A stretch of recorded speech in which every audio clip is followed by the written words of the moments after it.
নমস্কার বন্ধুরা, তোমাদের গোপিকা চ্যানেলে সবাইকে ওয়েলকাম। আজকে আমি আবারও তোমাদের সামনে এসে হাজির হলাম নতুন একটা রেসিপি নিয়ে।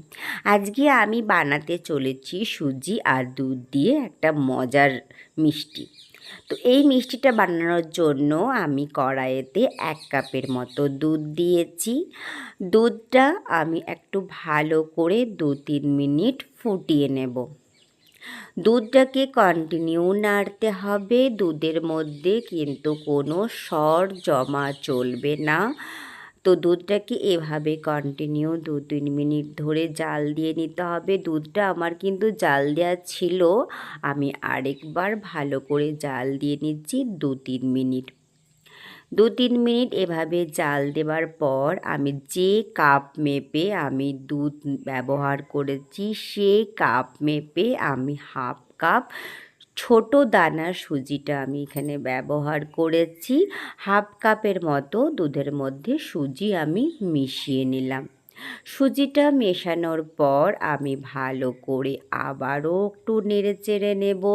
সুজিটার মধ্যে যেন দলা পাকিয়ে না যায়। দলা পাকিয়ে গেলে মিষ্টিটা কিন্তু ভালো লাগবে না খেতে। তো এভাবেই আমি সুজি আর দুধটাকে কন্টিনিউ নেড়ে গেলাম। ঠিক এই পর্যায়ে আমি চিনি মিশিয়ে দিচ্ছি। চিনিটা কিন্তু আমি 1/2 কাপেরও অর্ধেকটা ব্যবহার করেছি। মিষ্টিটা সম্পূর্ণ আপনাদের উপর নির্ভর, আপনারা কতটা মিষ্টি খেতে চান। আমাদের পরিবারে কিন্তু মিষ্টি খুবই কম খাই, তো সেজন্য আমি মিষ্টির পরিমাণটা একটু কম রেখেছি। তো চিনি, সুজি, দুধ এভাবে আমি মাখিয়ে নিচ্ছি। এরপর আমি 2 চামচের মতো খোয়া মিশিয়ে দিলাম।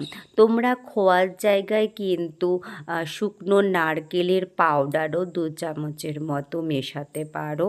তো আমার কাছে নারকেল শুকনো ছিল না বলে আমি এখানে 2 চামচের মতো খোয়া মিশিয়ে দিলাম।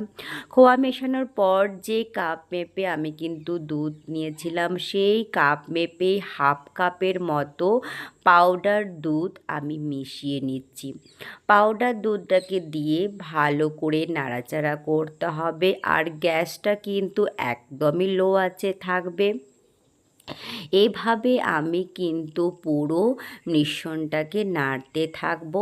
আমি উপর থেকে 2টো এলাচ একটু গুঁড়ো করে মিশিয়ে দিলাম, গন্ধটা যাতে ভালো আসে। এভাবে কন্টিনিউ নাড়তে হবে, নাড়তে নাড়তে একদম শুকিয়ে ফেলতে হবে। আর এই সময় আমি একটু 1 চামচের মতো লেবুর রস মিশিয়ে নিলাম। লেবুর রস মেশানোর জন্য কিন্তু দুধ কেটে যাবে সেরকম কোনো ব্যাপার না, জাস্ট একটু দানা দানা মিষ্টিটা ভাব আসবে, তো সেজন্য 1 চামচের মতো লেবুর রস মিশিয়ে দিলাম। তো দেখো এইটা কিন্তু আমার হয়ে এসছে। আমি আরও 2 মিনিট নাড়াচাড়া করব। যেভাবে আটা আমাদের মাখা ডো তৈরি করি সেভাবেই কিন্তু এটা ডো তৈরি করে নিতে হবে নাড়াচাড়া করতে করতে। তো দেখো এভাবে আমার কিন্তু শুকিয়ে এসছে একেবারে, আর একদমই দেখো একটা ডো তৈরি হয়ে গেছে। এরপর আমি এটাকে নামিয়ে নেব। এইটাকে আমি একটা ফয়েল পেপারের মধ্যে নামিয়ে নেব। এটা গরম আছে সেজন্য। আর তোমরা যদি চাও বরফি আকারে শেপ দিতে তাহলে কিন্তু একটা পাত্রের মধ্যে নামিয়ে একটু বরফির আকারে সাইজ দিয়ে দিলেই হয়ে যাবে, কিন্তু আমি এটাকে একটু রোল করতে চাই। তো রোল করার জন্য আমি এখানে একটা ফয়েল পেপারের মধ্যে নিয়ে নিলাম। ফয়েল পেপারে নিয়ে ফয়েল পেপারটাকে ফোল্ড করে আমি একটু লম্বা রোলের সাইজ নিয়ে নেব। তো এইভাবে ঘুরিয়ে ঘুরিয়ে আমি কিন্তু এটাকে একটু লম্বা রোল বানিয়ে নিচ্ছি। তারপর আমি এটাকে পিস পিস কেটে নেব। আর আমি কিন্তু একটু পেস্তা কুচি করে এর মধ্যে ছড়িয়ে দিচ্ছি যাতে দেখতে ভালো লাগে, আর খেতেও একটু মুখে লাগার সময় পেস্তা বেশ যেন ভালো লাগে। তো সেজন্য আমি একটু করে পেস্তা ছড়িয়ে এটাকে আবারও আমি একটু রোল করে নিচ্ছি। আর তোমাদেরকে বলে রাখি, যেই সব নতুন বন্ধুরা আছো তোমরা কিন্তু আমার চ্যানেলটাকে সাবস্ক্রাইব করতে একদমই ভুলো না। আর সবাই ভিডিওটা ফুল ওয়াচ করো। ভালো লাগলে লাইক কমেন্ট শেয়ার করতে কিন্তু একদমই ভুলবে না। তোমাদের ভালো ভালো কমেন্ট পেলে কিন্তু আমার ভীষণই ভালো লাগে। তো তো আমি কিন্তু এইভাবে এটাকে একটু ফোল্ড করে নিচ্ছি। ফোল্ড করে যতটা আমার ফয়েল পেপার দরকার ততটা নিয়ে বাকিটা আমি কেটে রেখে দেব। তো দেখো আমার এখানে নেওয়া হয়ে গেছে, যতটা দরকার ফোল্ড করে নিয়েছি। এটাকে আমি এবারে একটু ফ্রিজে রেখে দেব সেট হওয়ার জন্য আধা ঘন্টা। তোমরা চাইলে কিন্তু পুরো রাতই রাখতে পারো, কিন্তু আমার হাতে সময় কম ছিল বলে আমি কিন্তু প্রায় 10-15 মিনিটের মতো এটাকে রেখেছিলাম ফ্রিজে। ফ্রিজ থেকে বার করে নিয়ে এসেছি। এরপর আমি এটাকে সাইজ করে একটু কেটে নেব। একটু হার্ড হয়ে গেলে কি হয় বলো তো, তাহলে কাটতে সুবিধা হয়, কিন্তু আমার হাতে সময় কম ছিল বলে আমি একটু তাড়াতাড়ি বার করে নিয়ে চলে এসেছি। তোমরা কিন্তু ইজিভাবে এটা বাড়িতে বানিয়ে ফেলতে পারবে খুব কম সময়ের মধ্যে, কিন্তু এই মজার মিষ্টি তৈরি হয়ে যায়, খেতেও কিন্তু খুবই ভালো লাগে। তো আমি এইভাবে একটু পিস পিস করে কেটে নিচ্ছি। আমার কিন্তু এখনও পুরোপুরি হার্ড হয়নি, তোমরা দেখেই বুঝতে পারছো। তো আমি এভাবে পিস পিস করে কেটেই এটাকে ফ্রিজে এবারে রেখে দেব।